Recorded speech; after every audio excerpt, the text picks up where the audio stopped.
ಸಕ್ಕರೆ ನಾಡು ಮಂಡ್ಯದಲ್ಲಿ ಹನುಮ ಸಂಕೀರ್ತನಾ ಯಾತ್ರೆ ಶ್ರೀರಂಗಪಟ್ಟಣದಲ್ಲಿ ವಿರೋಧದ ನಡುವೆಯೂ ಯಾತ್ರೆಗೆ ಅನುಮತಿ ಸಿಕ್ಕಿದ್ದು ಕೋಟೆ ನಾಡು ಕೇಸರಿಮಯ ಆಗಿದೆ. ರಾರಾಜಿಸ್ತಾ ಇದೆ ಕೇಸರಿ ಬಾವುಟ.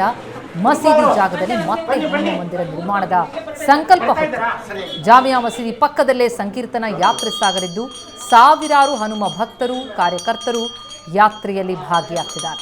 ಯಾತ್ರೆಗೂ ಮುನ್ನ ನಿಮಿಷಾಂಬ ದೇಗುಲದ ಆವರಣದಲ್ಲಿ ಕಾರ್ಯಕ್ರಮ. ದಿಕ್ಸೂಚಿ ಭಾಷಣ ಮಾಡಲಿದ್ದಾರೆ ಹಿಂದುತ್ವವಾದಿ ಕಲ್ಲಡ್ಕ ಪ್ರಭಾಕರ್ ಭಟ್.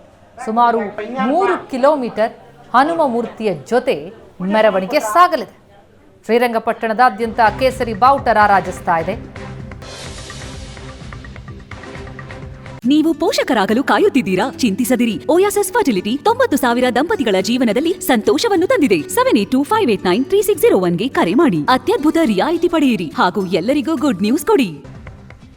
ಹನುಮ ಸಂಕೀರ್ತನ ಯಾತ್ರೆಯಲ್ಲೇ ಶ್ರೀರಂಗಪಟ್ಟಣ ಕೇಸರಿಮಯವಾಗಿ ಕಂಗೊಳಿಸ್ತಾ ಇದೆ. ಯಾತ್ರೆಯನ್ನ ಯಶಸ್ವಿಗೊಳಿಸೋದಕ್ಕೆ ಹಿಂದೂ ಜಾಗರಣ ವೇದಿಕೆ ಕೂಡ ಸಕಲ ಸಿದ್ಧತೆಯನ್ನ ಮಾಡಿಕೊಂಡಿರತಕ್ಕಂಥದ್ದು. ಮಧ್ಯಾಹ್ನ 12 ಗಂಟೆಗೆ ಯಾತ್ರೆ ಆರಂಭ ಆಗ್ತಾ ಇದೆ.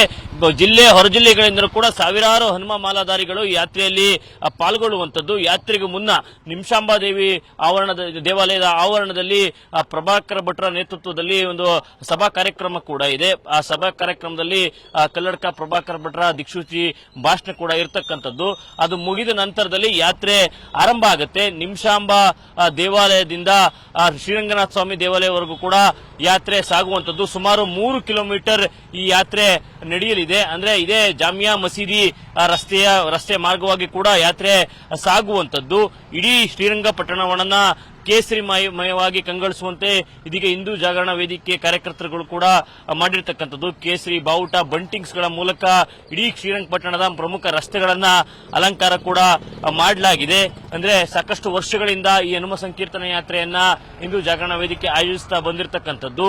ಅಂದ್ರೆ ಮೂಡಲ ಬಾಗಿಲು ಆಂಜನೇಯ ಸ್ವಾಮಿ ಪುನರ್ ಪ್ರತಿಷ್ಠಾಪನಾ ಸಂಕಲ್ಪದೊಂದಿಗೆ ಈ ಯಾತ್ರೆಯನ್ನ ಆಯೋಜಿಸಲಾಗಿದೆ. ವಿವಾದಿತ ಜಾಮಿಯಾ ಮಸೀದಿ ಜಾಗದಲ್ಲಿ ಮತ್ತೆ ಹನುಮ ಮಂದಿರವನ್ನ ನಿರ್ಮಾಣ ಮಾಡಬೇಕು ಅನ್ನುವಂತಹ ಸಂಕಲ್ಪವನ್ನ ಈ ಹನುಮ ಮಾಲಾಧಾರಿಗಳು ಮಾಡ್ಕೊಂಡು ಬರ್ತಿರ್ತಕ್ಕಂಥದ್ದು. ಅಂದ್ರೆ ಇದೇ ವಿಚಾರ ಸಾಕಷ್ಟು ವಿವಾದವನ್ನ ಸೃಷ್ಟಿ ಕೂಡ ಮಾಡಿದೆ. ಅಂದ್ರೆ ಎಸ್ಡಿಪಿಐ ಮತ್ತೆ ಮುಸ್ಲಿಂ ಸಂಘಟನೆಗಳು ಕೂಡ ಈ ಸಂಕೀರ್ತನ ಯಾತ್ರೆಗೆ ಒಂದು ವಿರೋಧವನ್ನ ವ್ಯಕ್ತಪಡಿಸಿದ್ವು.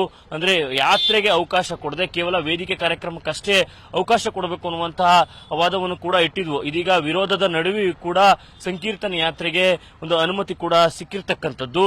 ಮಧ್ಯಾಹ್ನ 12 ಗಂಟೆಗೆ ಸಂಕೀರ್ತನ ಯಾತ್ರೆ ಆರಂಭ ಆಗುತ್ತೆ. ಸುಮಾರು 3 ಕಿಲೋಮೀಟರ್ಗಳ ಕಾಲ ಈ ಮಸೀದಿ ಜಾಗದ ರಸ್ತೆ ಏನಿದೆ ಆ ರಸ್ತೆಯ ಮಾರ್ಗವಾಗಿ ಶ್ರೀರಂಗಪಟ್ಟಣದ ಶ್ರೀರಂಗಸ್ವಾಮಿ ದೇವಾಲಯದ ಆವರಣಕ್ಕೆ ಮಾಲಾಧಾರಿಗಳೆಲ್ಲರೂ ಕೂಡ ತೆರಳುವಂತದ್ದು. ಆ ನಡುವೆ ಒಂದು ಮೂಡಲ ಬಾಗಿಲು ಆಂಜನೇಯ ಸ್ವಾಮಿಯ ಆ ದೇವಾಲಯ ಏನಿದೆ ಆ ದೇವರ ದರ್ಶನವನ್ನು ಪಡೆದು ಯಾತ್ರೆ ಕೂಡ ಸಾಗ್ತಾ ಇರತಕ್ಕಂಥದ್ದು. ಈ ಹಿನ್ನೆಲೆಯಲ್ಲಿ ಇಡೀ ಶ್ರೀರಂಗಪಟ್ಟಣವನ್ನ ಕೇಸರಿ ಬಾವುಟ ಬಂಟಿಂಗ್ಸ್ ಗಳ ಮೂಲಕ ಅಲಂಕಾರ ಕೂಡ ಮಾಡಲಾಗಿದೆ. ನೀವು ದೃಶ್ಯಗಳಲ್ಲೂ ಕೂಡ ಗಮನಿಸಬಹುದು. ಪ್ರಮುಖ ರಸ್ತೆಗಳು ಸರ್ಕಲ್ಗಳಲ್ಲಿ ಒಂದು ಬ್ಯಾನರ್ ಬಂಟಿಂಗ್ ಗಳನ್ನ ಈಗಾಗಲೇ ಅಳವಡಿಸತಕ್ಕಂಥದ್ದು. ಬಾಳೆ ದಿಂಡನ್ನ ಕಟ್ಟಿ ಒಂದು ಸಾಂಸ್ಕೃತಿಕವಾಗಿ ಕೂಡ ಅಲಂಕಾರವನ್ನ ಮಾಡಲಾಗಿದೆ. ಅಂದ್ರೆ ಒಂದು ಹನುಮನ ಬ್ಯಾನರ್ ಗಳನ್ನ ಬಂಟಿಂಗ್ಸ್ ಗಳನ್ನು ಕೂಡ ಕಟ್ಟಿರ್ತಕ್ಕಂಥ ದೃಶ್ಯಾವಳಿಗಳನ್ನ ನಾವಿಲ್ಲಿ ಗಮನಿಸಬಹುದಾಗಿರ್ತಕ್ಕಂಥದ್ದು. ಒಟ್ಟಾರೆಯಾಗಿ ಹೇಳೋದಾದ್ರೆ ಶ್ರೀರಂಗಪಟ್ಟಣದಲ್ಲಿ ಇವತ್ತು ಹನುಮ ಸಂಕೀರ್ತನ ಯಾತ್ರೆ ನಡೀತಾ ಇದೆ. ಯಾತ್ರೆಯನ್ನ ಯಶಸ್ವಿಗೊಳಿಸಬೇಕು ಅನ್ನುವಂತ ನಿಟ್ಟಿನಲ್ಲಿ ಹಿಂದೂ ಜಾಗರಣ ವೇದಿಕೆ ಕೂಡ ಸಕಲ ಸಿದ್ಧತೆಯನ್ನ ಮಾಡಿಕೊಂಡು ಇಡೀ ಶ್ರೀರಂಗಪಟ್ಟಣವನ್ನ ಕೇಸರಿಮಯಗೊಳಿಸಿರ್ತಕ್ಕಂಥದ್ದು. ಕ್ಯಾಮರಾ ಪರ್ಸನ್ ಮಹೇಶ್ ಜೊತೆ ನಂದನ್ ರಾಮಕೃಷ್ಣ, ಏಷ್ಯಾನೆಟ್ ನ್ಯೂಸ್ ಮಂಡ್ಯ.